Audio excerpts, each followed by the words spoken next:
আজ আমি আপনাদের একটি বিশেষ গল্প শোনাতে যাচ্ছি যা আমার প্রেমিকার মায়ের সাথে ঘটেছে। একদিন আমি আমার প্রেমিকার মাকে বোঝানোর চেষ্টা করছিলাম, আন্টি, আমি তো আপনার ছেলের মতোই, এসব কি ঠিক হচ্ছে?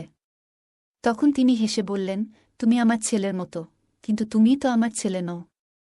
আমি তোমাকে অনেক পছন্দ করি। আমার স্বামী চলে যাওয়ার পর থেকে আমি খুব একা হয়ে গেছি। কারো সঙ্গের খুব দরকার অনুভব করি, তাই তুমি পারো আমার এই একাকী দূর করতে। আমি একটু বিভ্রান্ত হয়ে বললাম, কিন্তু আন্টি, আমি তো আপনার মেয়েকে ভালোবাসি। এটা কিভাবে সম্ভব? তিনি গভীরভাবে তাকিয়ে বললেন, আমি জানি তুমি আমার মেয়েকে ভালোবাসো, কিন্তু আমার জীবনেও কিছু চাওয়া পাওয়া আছে। আমি আর একাকিত্ব শুইতে পারছি না, আর আমি জানতে চাই তুমি আমার মেয়ের জন্য উপযুক্ত কিনা। এসব বলে আন্টি আমাকে, হ্যালো বন্ধুরা, স্বাগতম আমাদের আজকের একটি বিশেষ গল্পে। আশা করি এই গল্পটি আপনাদের মন ছুঁয়ে যাবে। আমি ঈশান, আমি ছোট্ট একটি শহরে বড় হয়েছি। আজ আমি আপনাদের আমার জীবনের একটি স্মরণীয় অভিজ্ঞতার কথা বলতে যাচ্ছি। এটি তখনকার ঘটনা, যখন আমি কলেজের সেকেন্ড ইয়ারে পড়ি। আমার পাশের বাড়িতে অনিকা নামের একজন ভদ্রমহিলা থাকতেন। তার বয়স ছিল প্রায় 40 এবং তিনি একজন বিধবা। তার স্বামী একটি দুর্ঘটনায় মারা গিয়েছিলেন।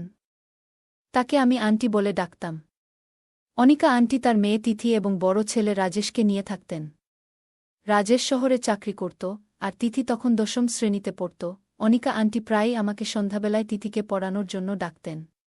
তিথি খুবই সুন্দরী ছিল, তার মিষ্টি হাসি এবং সরল স্বভাব আমার মনকে খুব আকর্ষণ করত। আমি মনে মনে তাকে ভালোবেসে ফেলেছিলাম। অন্যদিকে তিথির চোখেও আমি বিশেষ কিছু অনুভব করতাম। একদিন বিকেলে তিথি ছাদে ছিল, আর আমি তাকে পড়ানোর জন্য তাদের বাড়িতে গিয়েছিলাম। তখন অনিকা আন্টি আমাকে ডেকে আলাদা করে বললেন, তোমার সাথে একটা কথা বলার আছে। তুমি তিথিকে খুব যত্ন করে পড়াচ্ছ। আমি সেটা দেখছি। তবে আমি জানতে চাই, তুমি আমার মেয়ের ভবিষ্যতের জন্য উপযুক্ত কিনা। তিথির চোখ যেন সবসময় আমাকে খুঁজে বেড়াত। যখনই সে আমাকে দেখত, তার ঠোঁটের কোণে একটি মিষ্টি হাসি ফুটে উঠত। আমি বুঝতে পারতাম আমাদের দুজনের মধ্যে ধীরে ধীরে এক অদ্ভুত সম্পর্ক তৈরি হচ্ছে, যা এক ধরনের অনুভূতির জন্ম দিচ্ছিল। একদিন আমি তিথিকে পড়ানোর জন্য তাদের বাড়িতে গিয়েছিলাম। পড়ানোর ফাঁকে ভুলবশত আমার মোবাইল ফোনটি সেখানে রেখে চলে আসি। বাড়ি ফেরার কিছুক্ষণ পর মা আমাকে ডাক দিয়ে বললেন, তিথির মা ফোন করেছিল। তুমি তোমার মোবাইল ওখানে ফেলে এসেছ। এখন ওখান থেকে গিয়ে নিয়ে আসো। আমি একটু ভয় পেয়ে গেলাম, কারণ মা লাপরোয়াভাবে মোবাইল রেখে আসার জন্য আমাকে ইতিমধ্যেই বকাঝকা করছিলেন। যাই হোক, আমি তিথির বাড়ি গেলাম ফোন আনতে। দরজায় পৌঁছানোর সঙ্গে সঙ্গে তিথির মা অনিকা আন্টি আমাকে দেখে মৃদু হেসে বললেন, ঈশান, তোমার ফোনে অনেক ভালো সিনেমা রয়েছে। আমি অবাক হয়ে গিয়েছিলাম। আমার ফোনে সত্যিই অনেক সিনেমা ছিল, তবে কোনো সিনেমার কথা অনিকা আন্টি বলছেন তা বুঝতে পারছিলাম না। তাই আমি অন্যমনস্ক ভান করে বললাম, ধন্যবাদ অনিকা। কিন্তু আপনি কোনো সিনেমার কথা বলছেন? অনিকা মুচকি হেসে উত্তর দিলেন, যে সিনেমার গল্পগুলো মানুষকে নিজের জীবনের কথা মনে করিয়ে দেয়। আমি তার কথার অর্থ বুঝতে চেষ্টা করছিলাম। তিথি তখন ছাদে দাঁড়িয়ে আমাদের কথোপকথন দেখছিল, এবং তার মিষ্টি হাসি আরও উজ্জ্বল হয়ে উঠছিল। অনিকা আমার ফোনটি আমার হাতে তুলে দিয়ে বললেন, ঈশান, ফোনে পাসওয়ার্ড লাগিয়ে রাখলে ভালো হয়। আমি মৃদু হাসি দিয়ে বললাম, ঠিক আছে অনিকা আন্টি, ধন্যবাদ। এরপর ফোন নিয়ে বাড়ি চলে এলাম। রাতে খাওয়া দাওয়ার পর বিছানায় শুয়ে পড়লেও ঘুম যেন আমার চোখ থেকে দূরে ছিল। আন্টি সেদিন যা বললেন তা আমার মনে ঘুরপাক খাচ্ছিল। তার কথাগুলো যেন কোনো ইঙ্গিতবাহী ছিল, যা আমাকে অস্বস্তি দিচ্ছিল। এরপর থেকে আন্টি আমার প্রতি অদ্ভুতভাবে মনোযোগ দিতে শুরু করলেন। কখনো ছাদে, কখনো গলিতে, আবার কখনো অপ্রত্যাশিতভাবে বাড়িতে ডেকে আমাকে কথা বলতেন। তার আচরণে আমি মাঝে মাঝে বিভ্রান্ত হয়ে পড়তাম। একদিন সন্ধ্যায় আমি তিথিকে পড়াতে তাদের বাড়িতে গিয়েছিলাম। বাড়ি ঢুকতেই আন্টি বললেন, আজ তিথি বাড়িতে নেই, ও তার কাকুর বাড়ি গেছে। সকালে ওর কাকা এসে নিয়ে গেছেন। আমি বললাম, তাহলে তো আজ আর পড়ানো হবে না। আমি তাহলে উঠি। আন্টি বললেন, যেহেতু এসেই পড়েছ, বসো। আমি চা বানিয়ে আনছি, একসঙ্গে একটু গল্প করি। তার কথায় সম্মতি জানিয়ে আমি বসে পড়লাম এবং টিভি চালিয়ে দিলাম। বাড়িতে সেদিন আমরা দুজন ছাড়া আর কেউ ছিল না। কিছুটা অস্বস্তি হলেও আমি সেটা চেপে রাখার চেষ্টা করছিলাম। কিছুক্ষণ পর আন্টি চায়ের কাপ নিয়ে এলেন। চা দেওয়ার সময় তিনি হঠাৎ আমার হাত ধরে বললেন, তোমার হাতটা খুব মোলায়েম। এই কথায় আমি খানিকটা ঘাবড়ে গেলাম। তার চোখে এক অদ্ভুত দৃষ্টিভঙ্গি ছিল, যা আমাকে কিছুটা বিচলিত করল। আমি সেই মুহূর্তে পরিস্থিতি সামলে নিয়ে দ্রুত চা শেষ করে বললাম, ঠিক আছে আন্টি, আমি এখন উঠি। কাল আবার আসব। এরপর দ্রুত তাদের বাড়ি থেকে বেরিয়ে এলাম। আন্টি মৃদু হেসে আমার পাশে এসে বসে বললেন, ঈশান, আজ আমাকে বাজারে যেতে হবে। তুমি কি আমার সঙ্গে যাবে? আমি বললাম, আন্টি, আজ আমার কিছু কাজ আছে, তাই আমাকে এখন বাড়ি ফিরতে হবে। তিনি মৃদু হাসি দিয়ে বললেন, ঠিক আছে, তোমার কাজ সেরে নেও। ফ্রি হলে আমাকে জানিও। আমি চায়ের কাপ টেবিলে রেখে উঠে দাঁড়ালাম। বললাম, ঠিক আছে আন্টি, আমি এখন যাই, পরে দেখা হবে। এরপর দ্রুত বাড়ি ফিরে আসি। বাড়িতে এসে আন্টির সম্পর্কে ভাবতে লাগলাম। মনে হচ্ছিল, আন্টি কেন এমন আচরণ করছেন? তার কি কোনো বিশেষ উদ্দেশ্য আছে, নাকি আমি অযথা বেশি ভেবে ফেলছি? নিজেকে বোঝানোর চেষ্টা করলাম, ঈশান, হয়তো তুই ভুল বুঝেছিস। আন্টি তো কেবল ভদ্রভাবে কথা বলেন। হয়তো আমি নিজেই অকারণে ভুল অর্থ বের করছি, কিন্তু এই চিন্তা মাথা থেকে সরাতে পারছিলাম না। ঠিক তখনই মা আমার ঘরে এসে বললেন, ঈশান, বাজার থেকে কিছু জিনিস আনতে হবে, তাড়াতাড়ি গিয়ে নিয়ে আয়। আমি বললাম, ঠিক আছে মা, আমি এখনই যাচ্ছি। এমন সময় আন্টি মায়ের ফোনে কল করলেন। মাকে বললেন, আমাকে বাজারে কিছু কাজ করতে হবে। ঈশান কি আমাকে একটু নিয়ে যেতে পারবে? মা বললেন, ঈশান তো এখনই বাজারে যাচ্ছে, তুমি চাইলে ওর সঙ্গেই চলে যেও। মায়ের কথা শুনে আমি কিছুটা হতভম্ব হয়ে গেলাম। আমি আন্টির সঙ্গে যেতে চাইছিলাম না, কিন্তু মায়ের কথা ফেলতেও পারলাম না। তাই বাধ্য হয়ে বাইক নিয়ে তার বাড়ির সামনে গেলাম। দেখলাম তিনি আগে থেকেই রেডি হয়ে দাঁড়িয়ে আছেন। আমাকে দেখে মুচকি হেসে বললেন, চল ঈশান। আমিও ভদ্রতার খাতিরে হাসি দিয়ে বাইক স্টার্ট করলাম। বাইকে ওঠার পর কিছুক্ষণ চলার পর হঠাৎ আন্টি আমার দিকে একটু বেশি ঝুঁকে পড়লেন। আমি বললাম, আন্টি, একটু ঠিকভাবে বসুন। তিনি বললেন, বাইক চালানোর সময় খুব ভয় লাগে, তাই কাছে থাকতে ইচ্ছে করে। আমি কি বলবো বুঝতে পারছিলাম না। নিজেকে যতটা সম্ভব শান্ত রেখে গন্তব্যে পৌঁছানোর চেষ্টা করতে লাগলাম। বাইকে যাওয়ার সময় অনিকা আন্টি আমার পেছনে শক্ত করে ধরেছিলেন। তিনি বললেন, বাইক চলার সময় খুব ভয় লাগে, তাই একটু শক্ত করে ধরে আছি। তার কথা শুনে আমি কিছু না বলে চুপ করে গেলাম। পুরো পথ জুড়ে তিনি এমনভাবেই ধরেছিলেন, যা আমাকে বেশ অস্বস্তিতে ফেলেছিল। তবে কিছু বলার মতো অবস্থায় ছিলাম না। কিছুক্ষণ পর আমরা বাজারে পৌঁছে গেলাম। আমি বললাম, আন্টি, আপনাকে যা যা কেনাকাটা করতে হবে করুন। আমি অন্য দোকানে গিয়ে আমার প্রয়োজনীয় জিনিস কিনে নিই। আপনার কেনাকাটা শেষ হলে আমাকে কল করুন, আমি এসে আপনাকে নিয়ে যাব। তবে আন্টি বললেন, না না, আমি বেশি কিছু কিনব না, তুমি আমার সঙ্গেই থাকো। তার কথায় আমি বাধ্য হয়ে থেকে গেলাম। এরপর তিনি একটি কাপড়ের দোকানে ঢুকলেন এবং বিভিন্ন ধরনের পোশাক দেখতে শুরু করলেন। হঠাৎ তিনি একটি নরম হালকা নাইট ড্রেস নিয়ে নিজে পরীক্ষা করতে শুরু করলেন এবং আমাকে দেখিয়ে বললেন, ঈশান, বলো তো, এটি কেমন লাগছে? আমি একটু অপ্রস্তুত হয়ে বললাম, আন্টি, এসব বিষয়ে আমার তেমন ধারণা নেই, আপনি যা ভালো মনে করেন তাই কিনে নিন। আন্টি হেসে বললেন, কেন? কাল যখন তোমার বিয়ে হবে, তখন কি তোমার স্ত্রীকে এই ধরনের কিছু কিনে দেবে না? তার কথা শুনে আমি চুপ করে গেলাম। এরপর তিনি একটি লাল রঙের নাইট ড্রেস পছন্দ করলেন এবং সেটি কিনে নিলেন। আমি অপ্রস্তুতভাবে বললাম, আন্টি, আপনার তো স্বামী নেই, এই ধরনের পোশাক পরে আপনি কাকে দেখাবেন? আন্টি মুচকি হেসে বললেন, স্বামী নেই বলেই কি আমার কোনো অনুভূতি থাকতে পারে না? তার এই কথায় আমি আর কোনো উত্তর দিতে পারলাম না। মনের মধ্যে এক অদ্ভুত অস্বস্তি নিয়ে আমি নিজের দিকে তাকিয়ে রইলাম। সন্ধ্যা ঘনিয়ে এসেছিল। আমি বাজার থেকে আমার বাড়ির প্রয়োজনীয় জিনিসপত্র কিনে বাড়ি ফিরলাম। মা তখন রাতের খাবার প্রস্তুত করছিলেন। খাবার খেয়ে নিজের বিছানায় শুয়ে পড়লাম। হঠাৎ আমার ফোন বেজে উঠল। ফোনের ওপারে ছিলেন আমার আন্টি। তিনি বললেন, তুমি কি আমার বাড়ি একটু আসতে পারবে? আমি ক্লান্তির অজুহাত দিয়ে বললাম, আন্টি, আমি তো সবে খাওয়া শেষ করেছি, খুব ক্লান্ত লাগছে, আজ আর সম্ভব নয়। যদি বিশেষ কোনো দরকার না থাকে, তাহলে কাল দেখা করব। তিনি মৃদু হেসে বললেন, ঠিক আছে, তুমি বিশ্রাম নাও, কাল এসে দেখা করো। আমি শুয়ে শুয়ে আন্টির মেয়ে তিথির কথা ভাবতে লাগলাম। ওকে আমার খুব ভালো লাগে। মনে হয় ওর প্রতি আমার বিশেষ অনুভূতি তৈরি হয়েছে। ওর অনুপস্থিতিতে সময় যেন থমকে থাকে। নিজেই ভাবতে লাগলাম, তিথি যদি ওর চাচার বাড়ি থেকে ফিরে আসে, তাহলে আমি আমার মনের কথা ওকে জানাব। ও কি উত্তর দেবে সেটা ভেবে আমি দোটানায় পড়ে গেলাম। এসব ভাবতে ভাবতে কখন যে ঘুমিয়ে পড়লাম বুঝতেই পারিনি। সকালে ঘুম ভাঙতেই দেখি আন্টির একটা শুভ সকাল জানানো মেসেজ মোবাইলে এসেছে। মেসেজ পড়ে আমার মনের ভিতর অস্বস্তি শুরু হলো। আমি দ্রুত মোবাইলটা বন্ধ করে দিলাম যাতে আর কোনো ঝামেলায় না পড়ি। আমি এখন আন্টির ডাকে একটু এড়িয়ে চলতে শুরু করেছি। সকালে ঘুম থেকে উঠে সোজা বাথরুমে গিয়ে ফ্রেশ হলাম। গোসলের পর মনে হলো বন্ধুদের সঙ্গে সময় কাটানোর জন্য একটু বাইরে যাওয়া যাক। তাই তাড়াতাড়ি তৈরি হয়ে মোবাইল চালু করলাম বন্ধুকে ফোন দেওয়ার জন্য। কিন্তু ফোন অন করতেই দেখি আন্টির 15-20টা মিসড কল।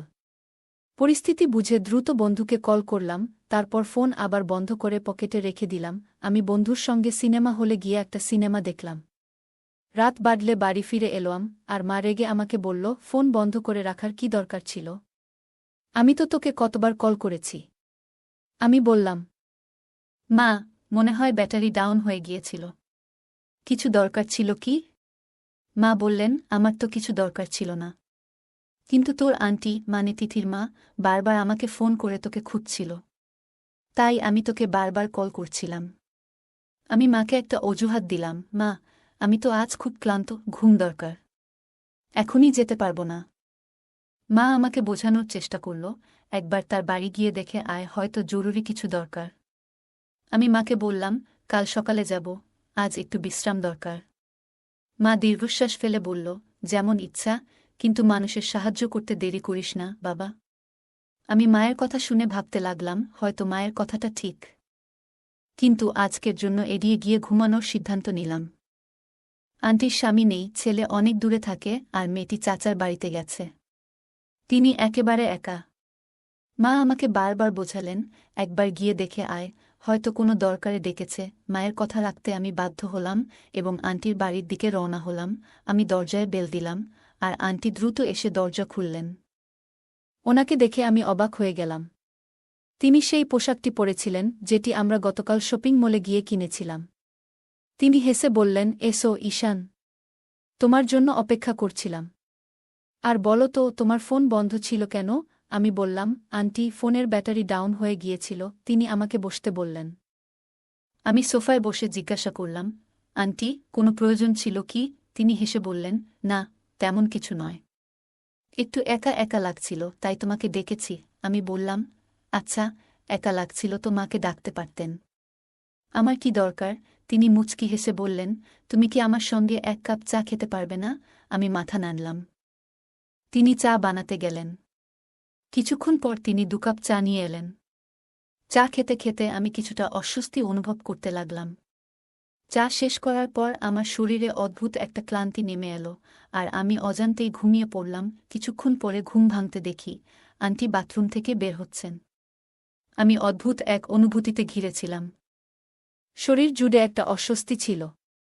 আমি বললাম, আন্টি, আমি কতক্ষণ ঘুমিয়েছিলাম? তিনি বললেন, 3-4 ঘন্টা তো হয়ে গেল। আমি অবাক হয়ে বললাম, তাহলে আপনি আমাকে জাগালেন না কেন? তিনি হেসে বললেন, তুমি ঘুমিয়ে এত শান্ত আর সুন্দর লাগছিলে যে তোমাকে জাগানো ঠিক মনে হয়নি।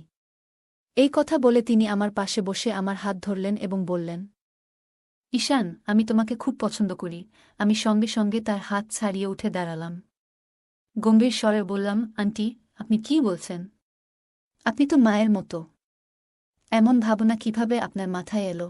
এই কথা বলে আমি দ্রুত বাড়ি ফিরে এলাম। ঘরে এসে শুয়ে পড়লাম, কিন্তু শরীরের অস্বস্তি কাটছিল না। মাথায় হাজারো প্রশ্ন ঘুরপাক খেতে লাগল। আসলে আমার সঙ্গে কি হয়েছে? ঠিক তখনই মা ঘরে এলেন এবং বললেন, তুমি এত দেরি করলে কেন? আমি তো অনেকক্ষণ ধরে তোমার জন্য অপেক্ষা করছিলাম। প্রথমে তো যেতে চাইছিলে না, আর এখন গিয়ে এতক্ষণ কি করছিলে? আমি কোনো উত্তর না দিয়ে শুয়ে রইলাম। রাতে মা বললেন, খাওয়া শেষ করো, অনেক রাত হয়ে গেছে। আমি মাথা নিচু করে বললাম, মা, আমার খিদে নেই। আমার খিদে তৃষ্ণা সব চলে গেছে। খাবার না খেয়েই আমি ঘুমিয়ে পড়লাম। সকালে ঘুম ভেঙে দেখি আন্টির একটি গুড মর্নিং মেসেজ এসেছে। মেসেজটি দেখার আগে ফোন ভেঙে ফেলতে ইচ্ছে করছিল। হঠাৎ মা ডাক দিয়ে বললেন, তাড়াতাড়ি নাস্তা করো, রাতেও কিছু খাসনি। আমি বললাম, মা, এখনও খিদে নেই, যখন খিদে লাগবে তখন খাব। মা আমার কথা শুনে চলে গেলেন। কিছুক্ষণ পরে আবার আন্টির মেসেজ এলো, সঙ্গে একটি ছবি। ছবিতে আমি এবং আন্টি ছিলাম। এর পরপরই ফোন বেজে উঠল। আন্টি বললেন, যদি 15 মিনিটের মধ্যে আমার বাড়ি না আসো, তাহলে এই ছবি আমি তোমার মাকে পাঠিয়ে দেব। আমি আতঙ্কিত হয়ে পড়লাম। কোনো উপায় না দেখে বাধ্য হয়ে আন্টির বাড়ি গেলাম। বাড়িতে ঢুকেই বললাম, আন্টি, আপনি কাল আমাকে কি খাওয়ালেন? আর এই ছবিটি কখন তুললেন? আন্টি মুচকি হেসে বললেন, কিছুই তো নয়। যা হয়েছে সেটা তুমি জানো না। এখন আমার কথা শুনে কাজ করবে। আমি বিস্মিত হয়ে বললাম, আন্টি, আপনি কি আমাকে ব্ল্যাকমেইল করছেন? তিনি বললেন, তোমার যা ইচ্ছে ভাবতে পারো, তবে এখন থেকে তুমি আমার নির্দেশেই চলবে। আমি দৃঢ়ভাবে বললাম, এটা কখনোই হবে না। আপনি যা করার করবেন, কিন্তু আমি আপনার কথা মানব না। আমি আপনার মেয়েকে সব বলে দেব। ও জানুক। ওর মা কি করছেন। এই কথা বলে আমি বাড়ি ফিরে এলাম। পরের দিন তিথি তার চাচার বাড়ি থেকে ফিরে এলো।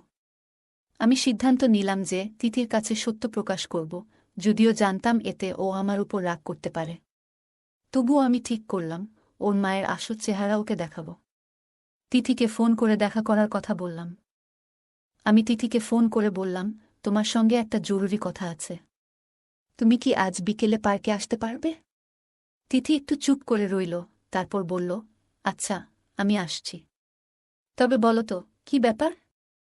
আমি বললাম, সামনাসামনি বলাই ভালো। তুমি এলে সব খুলে বলবো। বিকেল গড়িয়ে সন্ধ্যা নামার আগেই তিথি পার্কে এসে পৌঁছাল। ওর মুখে কৌতূহল ও উদ্বেগের মিশ্র ছাপ ছিল। আমি কোনো সময় নষ্ট না করে তাকে বসতে বললাম। তারপর ধীরে ধীরে শুরু করলাম, তিথি, আমি এতদিন ধরে একটা বড় বোঝা বয়ে বেড়াচ্ছি। তোমার মা আমাকে নিয়ে যা করেছেন তা আর লুকিয়ে রাখতে পারছি না। তুমি এই ছবিটা দেখো। ছবিটা আমার ফোনের স্ক্রিনে দেখিয়ে দিলাম। ছবিতে আমি সম্পূর্ণ অচেতন অবস্থায় পড়ে আছি। তিথি প্রথমে ছবিটা দেখে কিছুই বুঝতে পারল না। চোখ কুঁচকে বলল, এটা কি? এটা কখন হয়েছে? আমি শান্ত গলায় বললাম, তোমার মা সেদিন আমাকে জোর করে একটা পানীয় খাইয়েছিলেন যাতে ওষুধ মেশানো ছিল। এরপর আমি অচেতন হয়ে পড়ি। উনি এই ছবিটা তুলে আমাকে ব্ল্যাকমেইল করার চেষ্টা করেছিলেন। উনার উদ্দেশ্য ছিল আমাদের সম্পর্ক ভাঙা। উনি আমাকে তোমার থেকে দূরে সরিয়ে দিতে চেয়েছিলেন। তিথি হতবাক হয়ে গেল। তার মুখে যেন কথা আসছিল না। বেশ কয়েক মুহূর্ত চুপ থাকার পর সে ছবিটার দিকে ভালো করে তাকাল। তার চোখে যেন বিশ্বাস আর অবিশ্বাসের এক অসম লড়াই চলছিল। কিছুক্ষণ পর সে মৃদু কাপা গলায় বলল, ঈশান, আমি বিশ্বাস করতে চাইনি, কিন্তু ছবিটা যে সত্যি কথা বলছে। মা এমন কিছু করতে পারে তা আমার কল্পনাতেও আসেনি। আমি খুব লজ্জিত ঈশান। মায়ের এমন কাজের জন্য আমি তোমার কাছে ক্ষমাপ্রার্থী। আমি তার চোখে জল দেখতে পেলাম। তিথির এমন অবস্থা দেখে আমি তাকে শান্ত করতে এগিয়ে গেলাম। বললাম, তিথি, তুমি আমার কাছে ক্ষমা চাইছ কেন? এটা তোমার দোষ নয়। তুমি আমার কথা বিশ্বাস করেছ, এটাই আমার কাছে অনেক বড় ব্যাপার। এটা তোমার মায়ের কাজ, তোমার নয়। আমি জানি তুমি কখনো এমন কিছু করবে না। তিথি আমার কথা শুনে চলে যেতে চাইল। তার মুখে এক অদ্ভুত দৃঢ়তা, যেন কিছু বলতেই চাইছে, কিন্তু সাহস পাচ্ছে না। আমি দ্রুত এগিয়ে গিয়ে তার হাত ধরে থামালাম। গলাটা শুকিয়ে আসছিল, কিন্তু সাহস সঞ্চয় করে বললাম, তিথি, আমি তোমাকে ভালোবাসি। জানি না এই মুহূর্তে এসব বলা ঠিক হচ্ছে কিনা, তবে আমি আর এক মুহূর্তও তোমার থেকে দূরে থাকতে পারব না। যখন তুমি তোমার চাচার বাড়িতে ছিলে, প্রতিটি মুহূর্ত আমার কাছে অসহ্য ছিল। আমি প্রতিদিন শুধু তোমার মুখটা দেখার জন্য বেঁচেছিলাম। সত্যি, আমি তোমাকে খুব ভালোবাসি। আমার কথা শুনে তিথি স্তব্ধ হয়ে গেল। চোখের কোণে লজ্জার লালিমা খেলে গেল, কিন্তু সেই লজ্জার আড়ালে আনন্দের ঝিলিকও ছিল। কিছুক্ষণ চুপ থেকে সে নরম গলায় বলল, ঈশান, আমিও তোমাকে ভালোবাসি। অনেক দিন ধরেই বলতে চেয়েছিলাম, কিন্তু সাহস হচ্ছিল না। আমার মনে হয়েছিল তুমি হয়তো আমার এই অনুভূতি বুঝবে না। তার কথা শুনে আমার বুকের ভেতর আনন্দে যেন ঢেউ খেলে গেল। আমি তখনই বুঝতে পারলাম, এই ভালোবাসা শুধু আমার নয়, দুজনের। তিথি এক পা এগিয়ে এসে ফিসফিস করে বলল, আমাদের দ্রুত বিয়ে করা উচিত। আমি আর মায়ের সঙ্গে থাকতে পারব না। তার প্রতি আমার যতটা শ্রদ্ধা ও ভালোবাসা ছিল সব শেষ হয়ে গেছে। তার নিয়ন্ত্রণ থেকে বেরিয়ে আসতে চাই। তিথির কথা শুনে আমি হতভম্ব হয়ে গেলাম। এতদিন তার মায়ের সঙ্গে তার সম্পর্ক যে এমন তিক্ত হয়ে উঠেছে তা আমি বুঝতেই পারিনি। আমি তার কাঁধে হাত রেখে বললাম, তিথি, চিন্তা করো না। আমরা একটা সুন্দর ভবিষ্যৎ তৈরি করব। কিন্তু সমাজের নিয়মও আমাদের মানতে হবে। তুমি 18 বছর হলে আমরা বিয়ে করব। আমি প্রতিশ্রুতি দিচ্ছি, তোমার জীবন সুখী করার জন্য আমি সব কিছু করব। তিথি শান্ত হয়ে আমার দিকে তাকাল। তার চোখে ভালোবাসা আর বিশ্বাসের মিশ্রণ স্পষ্ট ছিল। আমরা সেদিন একসঙ্গে একটা প্রতিজ্ঞা করলাম যে আমাদের সম্পর্ককে কোনো কিছুই আর দুর্বল করতে পারবে না। সময়ের সাথে তিথি 18 বছর পূর্ণ করল। সমাজের সমস্ত নিয়ম মেনেই আমরা একে অপরের জীবনসঙ্গী হলাম। আমাদের বিয়ে ছিল একেবারে সাধারণ, কিন্তু আমাদের ভালোবাসা ছিল অসাধারণ। বন্ধুরা, আমি সেই ছেলেদের একজন নই যারা শুধু মুখে ভালোবাসার কথা বলে কিন্তু হৃদয়ে তা অনুভব করে না। তিথি আমার জীবনের আলো, আমার প্রতিটি মুহূর্তের কারণ। ভগবানের কাছে আমি কৃতজ্ঞ, যিনি আমার ভালোবাসাকে আমার কাছে ফিরিয়ে দিয়েছেন। তো বন্ধুরা, এই ছিল আজকের গল্প। গল্পটি কেমন লাগলো তা কমেন্ট করে অবশ্যই জানাবেন। ভিডিওটি ভালো লাগলে লাইক, শেয়ার এবং চ্যানেলটি সাবস্ক্রাইব করতে ভুলবেন না। ধন্যবাদ।